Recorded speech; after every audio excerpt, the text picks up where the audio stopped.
In Shadowlands, the Covenant system is very much a marquee feature of the expansion, a lot like how artifacts were in Legion. And if you're unaware, you're meant to make a choice between one of the 4 covenants. This choice is meant to give you a lot of different cosmetic options, including a mount, including different types of armor, a thing that you could transmog as a cloak, very unique. They showed this off at BlizzCon. It was really cool looking. But I guess maybe the most pertinent one is an ability, basically 2 abilities, like a main ability for your class that's specific to your class, and then an ability that's everybody gets. So, for example, the Necrolord one is the Abomination Limb for blood DK, for DK in general. And then you also get the shield one, which everybody gets. Okay, so one of the main things that is going on here is that you're supposed to make a choice. Okay, so let's go down a little bit of a let's tell a little story here about what's going on in this, why it's the case, and my thoughts on it, because honestly this has been one of the hottest topics I think I've ever seen in the game. It's not quite up there with flying and LFR, but it is actually way more debated right now than I've ever seen those debated day to day. Those just lasted for years. This is literally, if you go on the forums right now, go to the World of Warcraft forums right now, and there will be a thread on the front page about this discussion. And the thing that is so concerning to me is it's like literally people keep making new threads about this every single day, which is supposed to not be allowed. It used to be not the case, but anyway. So let's go down a little, let's tell a little story here, because I think this is important to understand what they're after here. So I guess maybe the best place to start is in BFA. In the beginning of Battle for Azeroth, there was a lot of awkward ways to acquire player power, especially in Season 1. I felt like they did a terrible job of giving the player the ability to make choices with the power. Basically, the Azerite armor system and all that was a core of your character's customization, and it was very, very difficult to control. You basically could only get it from raids, and the pieces from raids were horrible. The only ones that I wanted were from 5-mans, and at the time there was no Residium, so you had to get lucky in your weekly chest because they could not drop from end of dungeon rewards, and that was apparently because the end of dungeon rewards item level wise could not match up with the Azerite armor, and they did not want people feeling like they had to farm end of dungeon rewards to try to get the Azerite armor. So yeah, unfortunately it's really, really, really bad, long story short. And that, on top of Titan forging and all the other systems that have been in since Legion, created this weird community movement, which I'm not really sure if the people who started it understood what words they were using. This is a very common problem in WoW, and people on the internet in general make this mistake. But they started using the term player agency. They started talking about the character having very little control over his own power. And that's right. It is true. That was a big problem at the start of BFA. A problem I think they succinctly squashed at the end of BFA with the Covenant, or with the corruption vendor. And really just couldn't be further from the way BFA started. So it sounded like they had solved this problem. But when you have a group of people constantly saying the word agency, okay, now it's a word that's not used very often in real life. In fact, it's funny, the only place I've ever heard anybody say it outside of World of Warcraft is actually in the season 3 of Westworld. If you watched it, there's a moment there that it made me realize just how absurd people were trying to make this word into meaning. Basically, they wanted the game to be exactly what they wanted, gearing wise, and that's not really agency. Agency is supposed to be, at least from a philosophical or whatever psychological perspective, which I'm not trained in, but from what I've read, what it's meant to be is like you're comfortable with every decision you make, you understand the ups and downs of it, and you have the ability to live with that option, right? And that's what they were going at with Westworld, because the situation was that like the player or the characters in the show were not able to make choices that had any impact on their life. So that's exactly what people seemingly wanted in WoW. Okay, so now we're flash forwarding to Shadowlands. You got what you wanted. This is exactly what people were asking for. They didn't probably realize this is what they were asking for because they didn't know what they wanted in the first place. But Blizzard develops a system that gives you a massive amount of, like, bang for your buck per decision, but it's a difficult decision to make. You have to make a choice. You have to say, I'm one of these four things, and that's what I am, and this is what I want to be. So that's the goal. Like, if you were in a single player game, that's how it would work. You had to pick a covenant, you picked a character, then you picked a covenant, and that's it. That's how it should stay. In a single player game, no switching. If you want to switch, you have to start a new character, go on a new journey, and establish yourself in a new covenant. But so this is an MMORPG. So of course already people are talking about what happens if I want to change covenants. At first, Blizzard was not very keen on it.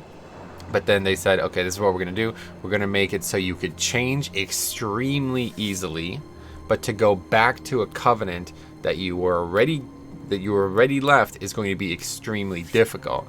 And who knows, those probably aren't the right words that they used, but basically it's going to be, they keep saying it's going to be similar to Aldor and Scryer, which I think is a terrible comparison because it has very little impact on your character. If you look back at TBC, it didn't give you an ability, didn't give you really anything at all other than like enchants and one or two items.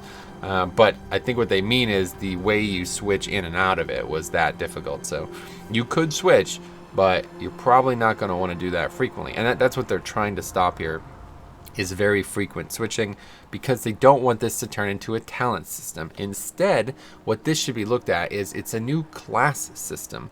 It's that level of choice, right? So here's where my thoughts are on that, okay?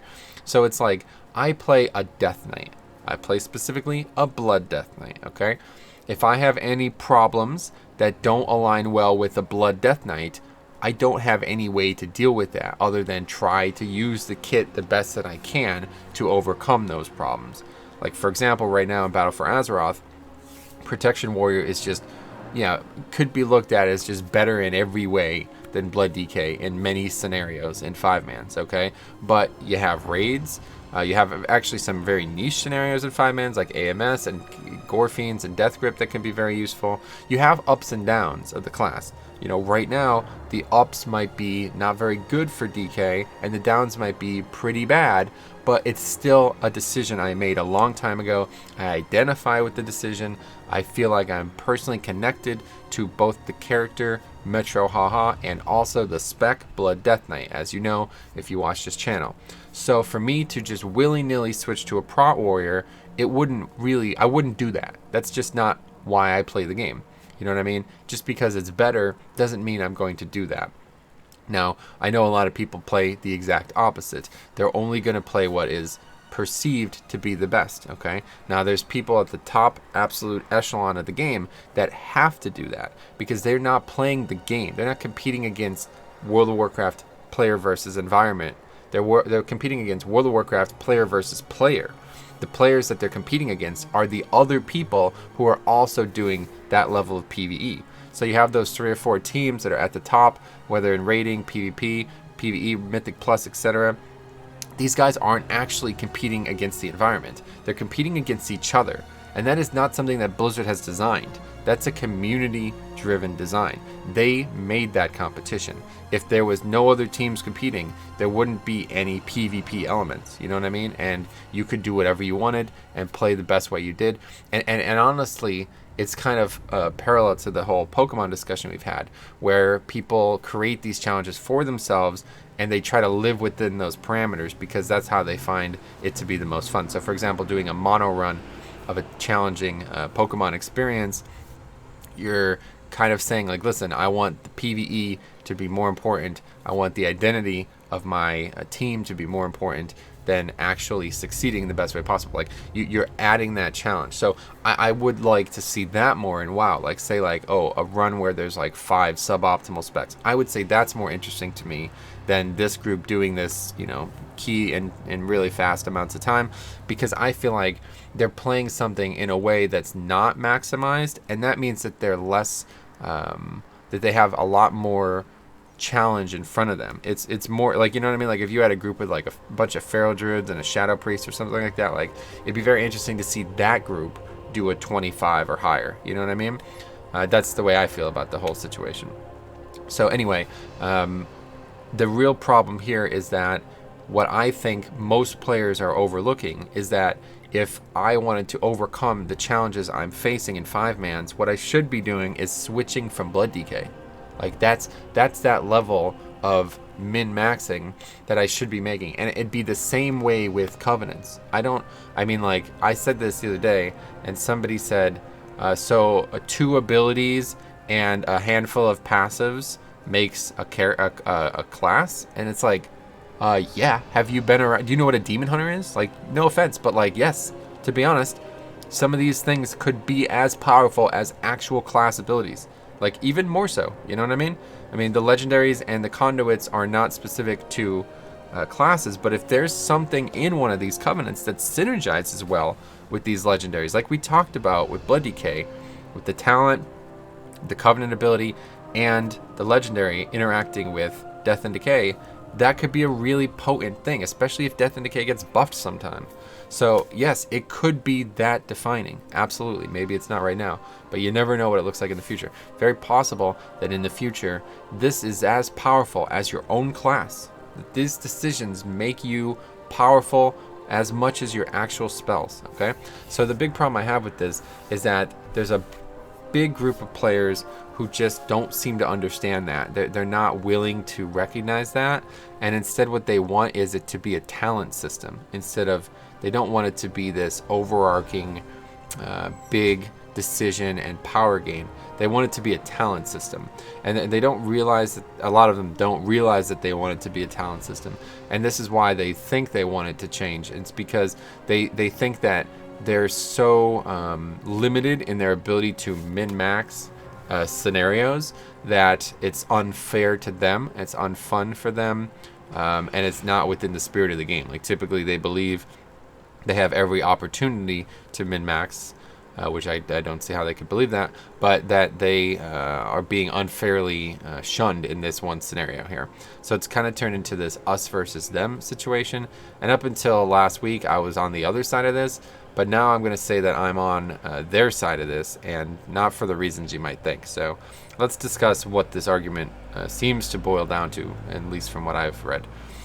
So basically, the main problems with the Covenant system, first of all, is that if I chose Night Fae for Blood DK, because I really like what it brings for Blood DK, I can't just switch that when I switch to Frost DK, which I don't do. So yeah, totally fair criticism. I don't play my off-spec, so I won't interact with this problem. But yeah, I think Paladin is probably the one that's the best for it. They get a really, really strong ability for one spec, and then that ability is very, very bad for another. I think Rhett is the example. Prop Pally gets amazing Bastion ability, whatever, Kyrian Covenant, and then they get a terrible one for Rhett. So that would be a big problem, and I totally understand that. But before we move on from that, a lot of what we're talking about there is tuning, okay, first of all. And then the fair amount of what we're talking about here is just perception, right? Just because the ability doesn't do what you want it to do doesn't mean that it's objectively a poor choice, right? Now, it could be because of tuning, but I haven't seen, like, right now I know all 4 abilities to be for Blood DK to just be quite different. Like, they're not similar. They're not all the same type of ability. So to say that one is tuned worse than the other is false. That's just stupid to say that. It's more about design and objective for the actual spell. Like, for example, the Kyrian ability for Blood DK is just a single target, you know, relatively low CD nuke. But I think it's tuned very poorly because it doesn't do anywhere near as much damage as the other abilities, even on a single target half the time. And it's just this, it's like too long. You know what I mean? The CD is too long. It's not as good as the other ones, just kind of because of tuning. That can change. But one way or the other, what won't change is that it's focused at a single target. You know what I mean? So I don't like that one. You know what I'm saying? And then Night Fae doesn't even give you a new ability. So that's not going to change. It's going to modify a spell that I already have, whether it gets buffed or nerfed or whatever. That's the design of it, and that's very different from the design of the first spell. Do you understand? So that's something that I don't think people are willing to, they don't think about, or maybe they just try to repress that concept. They believe that, like, oh, this is the one I want, so all the other ones must be bad for whatever reason they want it, usually because somebody else told them that they should want it, maybe because of math. And it's just, like, not really good it doesn't line up with the decision making process that Blizzard is trying to implement, right? Like that's, you're supposed to make a decision, and then when you let somebody else tell you what decision to make, well, now obviously you don't align with the system, right? So but why should that be a concern? So let's talk about that, because that's really the crux of the problem here. It should be a concern because those players are now feeling like they're trapped in a covenant that they only want for some of the things. They also feel like they're forced into leveling multiple characters to have multiple covenants accessed and unlocked. Now, that assumption is based on the fact that they believe they will not be able to change covenants easily, which has been, stated by Blizzard. That may change, of course, but yeah, I don't know if it would at this point. But I do think it is not a good idea for them to change that specifically, because then the whole covenant system kind of goes out the window. What I was actually suggested by that famous Russian post now on the forums is basically keep the actual player power elements not related to the covenant decision, and keep all the cosmetic stuff related to the covenant decision. I know that sounds like a good idea, but that doesn't even really make sense if you think about it. Like, how do you have a soul bind for an opposing covenant when you're not that covenant? So it's a very gamey scenario, something that will not make a lot of sense in the overarching lore. I don't know what you want to call that, but it would make a lot of sense for the player. But I just can't see Blizzard doing this. If anything, I would just I could see them just changing it to where you can just switch whenever you want, maybe on a 1-day cooldown or something. Like, you could switch once per day or something like that. And I think they already implemented something similar to that. I think it's like once per week you can switch your soul binds or your something about it. So yeah. So to recap the situation there, a lot of these people feel like they're first of all, by their own admission, because they find it fun to min-max their character to this degree, they find it is unfair. The system is unfair to them. They are trapped by this system, and they're not able to control their character as much as they would like. Even though we had the opposite problem in BFA and the similar argument was made. So to me, this makes me think that a lot of this argument is not coming from the right place. One, it's being made by people who don't actively play the game for enjoyment. They play the game because they're somehow married to maybe a social scenario that's developed in the game for them, and like this competition within this social scenario is all they live for now in the game. That is like being especially I feel like the Twitch situation. We've talked a lot about this on the channel.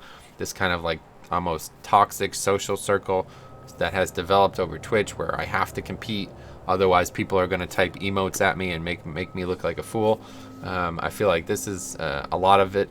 And then I also feel like a lot of people don't fully understand the topic at all. Like, they're just discussing it because they heard some influencer bring it up, and realistically that was probably an influencer who has no business bringing it up. But anyway, yeah, so it is definitely a problem. Okay, certainly the main things that I agree with are it's going to make it very difficult for characters who want to potentially do multiple types of content. If you're like trying to be a top PvPer and a top Mythic Plus player, you're probably not going to be able to do that because the covenants. And that is, again, assuming that the balance is right, which it currently probably is not for any spec, maybe no specs. I don't know, but that's assuming Blizzard can do it well. And that's a third part of this argument, is that people just have zero faith in Blizzard to be able to do this well. I understand why they would feel that way, especially with how bad corruptions were balanced out at the gate. But the thing is, you have to let them try, right? You can't just say like, oh, they're not going to do it, so don't even bother. That's a very retarded, honestly. I mean, to say that out loud about a game company that you're giving money to every month, you're kind of an idiot. You know what I mean? Like, if you don't trust the game developers to make the game, then just stop playing it. Obviously, they don't have, a great track record with balance, but that's because they have to keep adding more and more and more and more things every expansion, because players have such a small...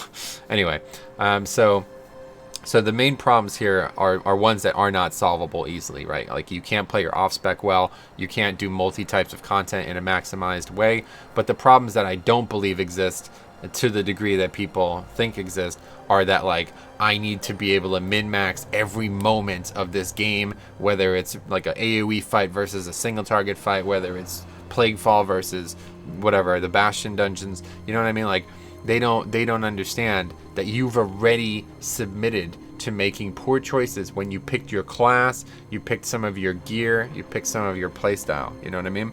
Everybody thinks that they're able to follow a sim minute from or second for second, but nobody on the planet does that. Almost, maybe there's, you know, a couple players that can play at that level, but for the most part, even if you watch the world first race, there's a lot of things that you have to do in these types of content that are not optimal, right? In fact, ironically, Asmongold made a whole series making fun of this a long time ago. This is really what I believe his claim to fame was.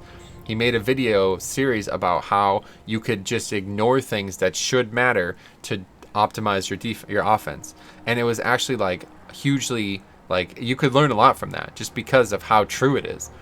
Like, there's a whole scenario in raiding and Mythic Plus where you play a support role at times, but your damage is secondary, and then at that point some of these Covenant abilities might really help with that.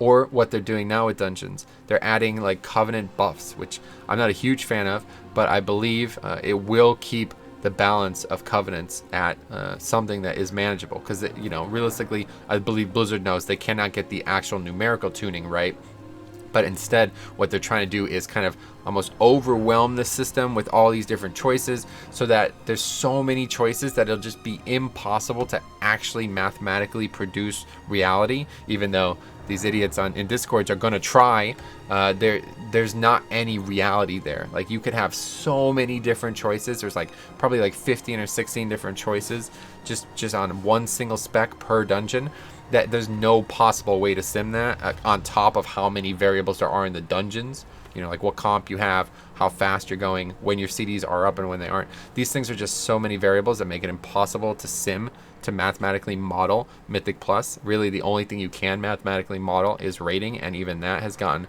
increasingly pear-shaped with the different types of encounters. So what I'm trying to point out here is that if you're already not, like, if first of all, if you're the kind of, like, this is actually funny because Seismical brought this up a while back. He was talking about as a fire mage, right, which is historically BFA's most volatile spec. He would save his CDs so he could use them at a certain place in the dungeon, or more in the raid he was talking about, at a certain time in the raid boss, and this would allow the guilds to overcome a challenge much easier because of this massive burst in damage that he could put out. But the other mages, there's like, he said there's like 1 or 2 mages who would never do that. They had like 3 or 4 mages. He said 1 or 2 of them, they would not even hear it. They're going to use their CDs as optimal as possible because they're trying to maximize their raw DPS. That's all they care about is the parse. But he, as somebody who's trying to kill the boss, is willing to change the way he does it, and he says that he's still, you know, within, you know, 5 to 10% of those players, even making consciously bad choices. That's not including the unconsciously bad choices he makes. Do we understand? Is that clear? I hope people understand that, because that's something that is a very important part of raiding.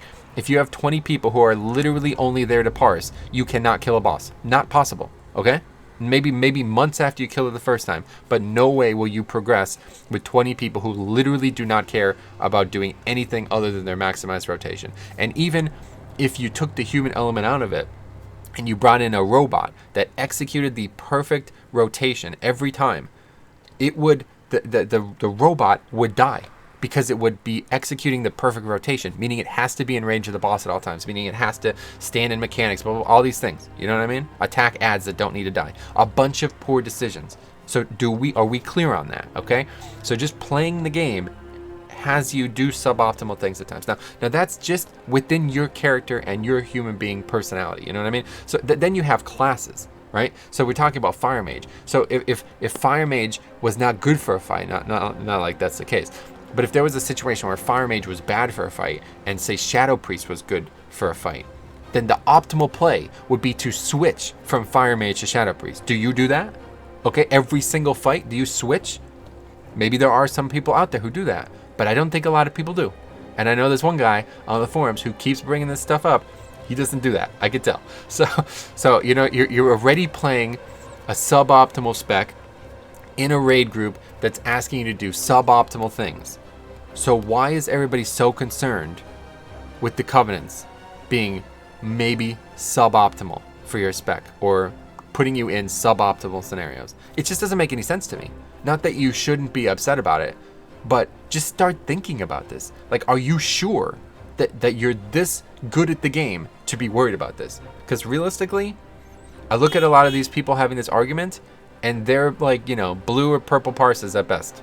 Not, I don't care about this. This is not anything that is ever on my radar. I would never bring this up normally. But, like, no offense, but a lot of the people who are talking about this the heaviest are not good enough at the game to be worried about this. The only, there's one group of people who I totally sympathize for.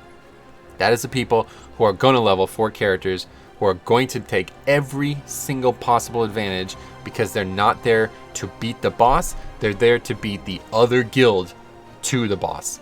That's more important to them than actually downing the boss and having fun along the way. They're there to compete in the world first race, or they're there to complete in the Mythic Dungeon Invitational. That is the major group of people that have an actual gripe here. And then there's these kind of like mid-tier people, like, like US 250th guilds who are upset about this. It's like, listen, maybe you should worry about having a little bit more fun, and then you won't be so feeling like you're so constrained in a video game you're paying money to play every month. So yeah, that's kind of my take on the whole situation.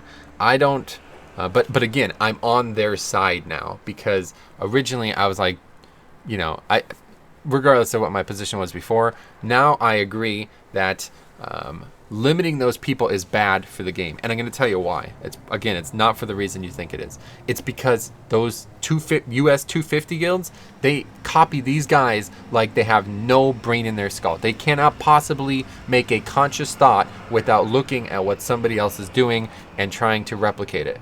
That's why this is bad for the game, because you're going to have dudes like Limit Players or Method or whatever the hell the guild is now.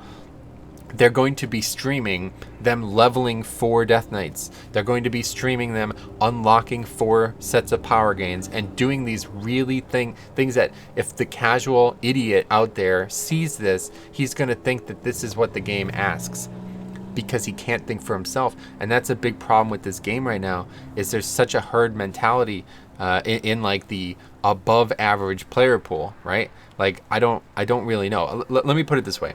I've been the guild master of a guild for 12 years now. Okay, actually longer than that, but the guild I'm in right now, I was the guild master. I wasn't the guild master forever, but I would be the raid leader and the organizer of the guild for 12 years. Okay, started in right before ICC came out. At no point in this guild's history have I ever forced somebody to play a spec, class, loadout, whatever you want to call it. Never would even consider it, because this is what I've seen when we do it. If anybody ever feels pressure to do it, they do it. Eventually, they resent it, okay? I've never seen anybody not resent it. In fact, we just had this happen again.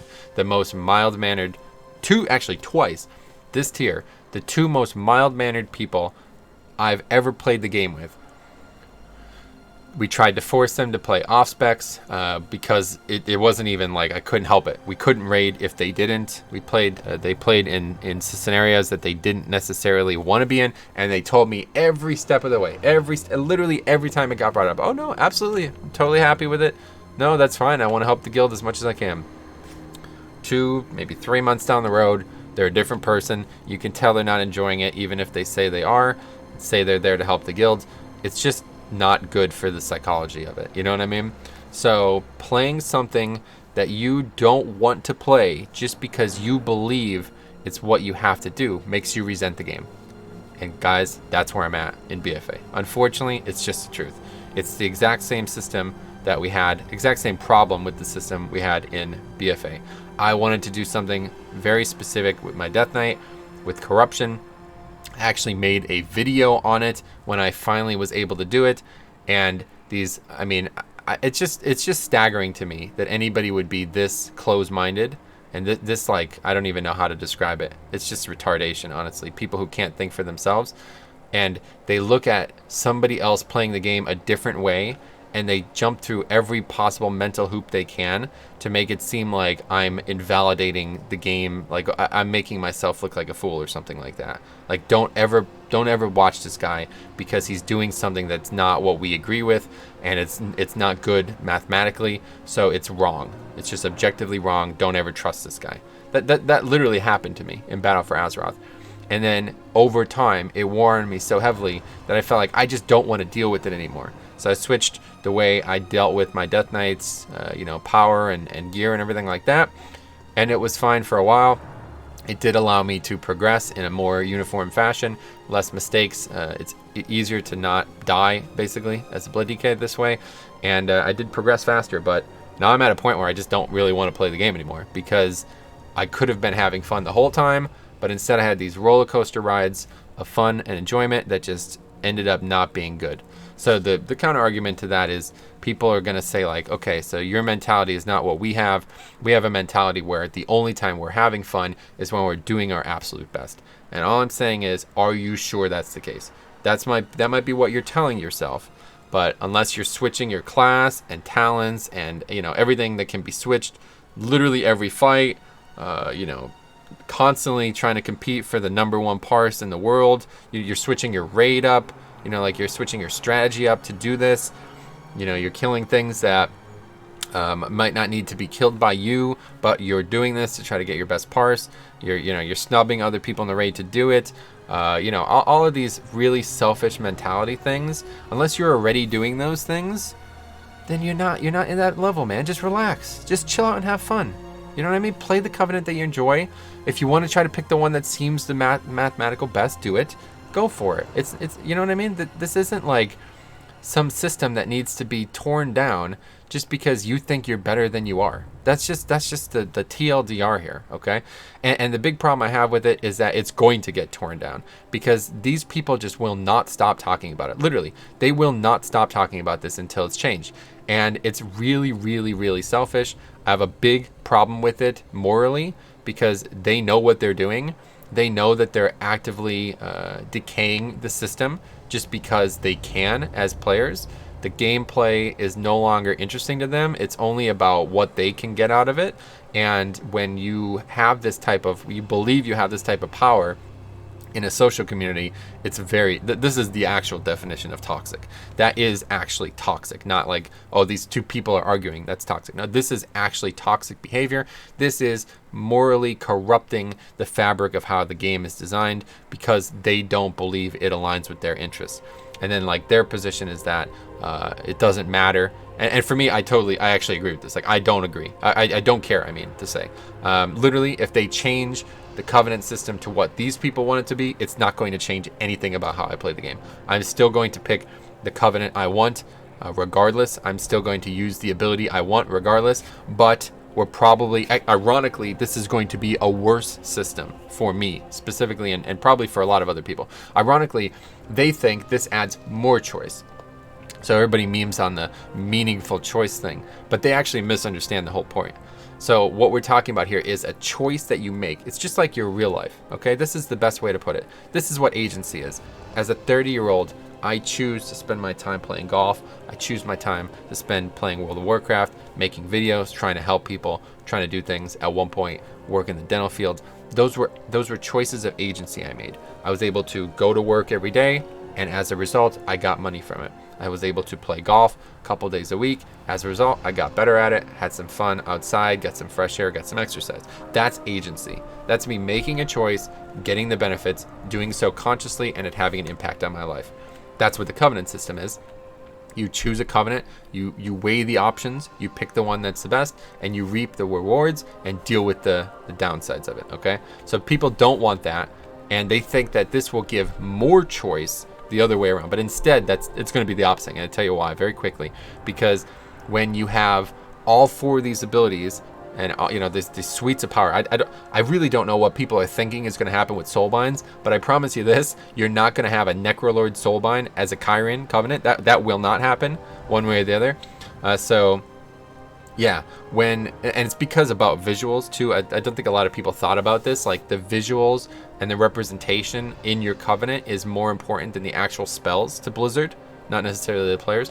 But yeah, so when you have this situation, you actually create this exact same situation we had with corruption. It's so freaking parallel. It's scary. Okay, so before corruption had the vendor, you had the best options you can get, and you maximize them the way you wanted to. Okay, so if I got, you know, a bunch of Twilight Dev and a bunch of Echoing Void or a bunch of Ineffable Truth or whatever, that I used the best combination of those I could, and I did the best with it as I possibly could. And if and you know, you see somebody out there who's got like, oh my god, that dude's got like 7 ranks of Twilight Dev. Are you kidding me?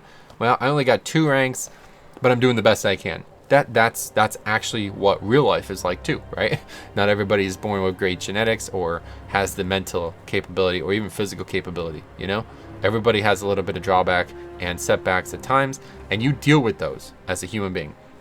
Now, in the scenario that they want to create, it's like basically like socialism in WoW, right? Everybody's equal. You all have the same amount. You know, everybody can pick and choose exactly which one of these ridiculously powerful abilities and suites of power you go whenever you want. No pressure. Pick whichever one you want. It's up to you. Completely pressure free. Well, guess what? Then we're back to where we are with the situation in BFA with the corruption vendor. Well, now you can pick whichever one you want. There's no reason that you should have bad ones. Well, you're not wearing Masterful as a mage? That guy's just terrible. Don't play with him. You're not wearing, you know, Versatility as a tank? You must be an idiot. Don't listen to that guy. You know what I mean? It's like, that's actually the opposite. When you have to make a choice that's a hard decision, you're going to have people who are good players who make hard decisions that don't seem like the right decision to you as the person judging them. But because it was a hard decision, you cannot say like, oh, all right, well, he made a hard decision. Maybe he made the wrong one in my opinion, but we have to disagree on that. But when you have an easy decision, a decision that could be made like that, and you pick the wrong thing, then you're looked at as an idiot. It's like talents, right? Exactly like talents. If I went into a dungeon with all these active talents or whatever, all of these talents, somebody would look at me and they'd be like, okay, I'm not playing with that guy. Are you kidding me? What's he, an idiot? Even if I believe it's a good choice, the social stigma of doing that is not, like, it's irrevocable. Like, I can't overcome it. You understand? But if like, when I made my Death Knight, I had to make these choices, and then I put hundreds of hours into the DK, and it was still like that, then people are like, well, I guess he knows what he's doing. I don't know. That's the best I can, but whatever. That's not what I would want to see, but he can't change them, so this is the best we're going to get. So that's the difference here, guys. So I hope that was clear. I hope you guys understand. I'm sure many of you won't agree. All I ask is that you understand one very specific thing. This level of min-max, first of all, is not required by the game in any way. At no point is the game actually tuned for this level of min-maxing. Whether it's 5%, 10%, it would have to be like 50%. And it's very possible that the actual tuning on these things is that poor. I don't know. But if it's where they say it should be, it will never be required. People, this is the best example I can give. People killed Mythic N'Zoth with a rank 6 cloak. Okay? We can't get past 4 minutes into, we can't get past 3 minutes into the fight with full power, max rank cloaks, people in best in slot corruption and gear. We can't get 3 minutes into the fight. Okay, so it's just clearly not that important. Okay, first of all. Second of all, unless you're one of those people who killed it with a rank 6 cloak, this has almost no impact on you as a player in the video game, because you're already not doing everything you possibly can to succeed. If you were, you'd be doing split rating, you'd be having multiple tunes, you'd be leveling multiple professions, doing all this stuff that Method and Limit did. You'd be switching realms to get benefits and all this stuff. You're not doing that, okay? So unless you're already doing that, I don't know why this extra 5% that you're not able to maximize exactly as you want is bothering you so much. I really don't. But just realize that there's people out there who would like this type of thing. They're not usually on your radar because most of these people are, like people who don't play the game actively, who don't engage socially with the game, who don't compete. They're not going to show up on Warcraft logs or Radar.io. They're there to play the game for fun. And even though I literally don't care about this because it does not change anything about me, and now I support it being changed because I know that type of trickle down from the top players downwards is completely detrimental to this game, and they need to make sure that that doesn't happen in any way possible. World Quest. Anyway, yeah, so they need to prevent that at all costs. I'm on that side now. It is not because I believe, mid-tier raiders are going to be hindered so severely that they're not going to be able to complete Mythic N'Zoth, 2 months into the tier. So I hope that you'll realize that. I hope that you'll try to see both sides of it, and I hope that I presented it well, most importantly. So let me know what you think. I'm sure we'll have some interesting comments. So thanks for watching. We'll see you in the next one.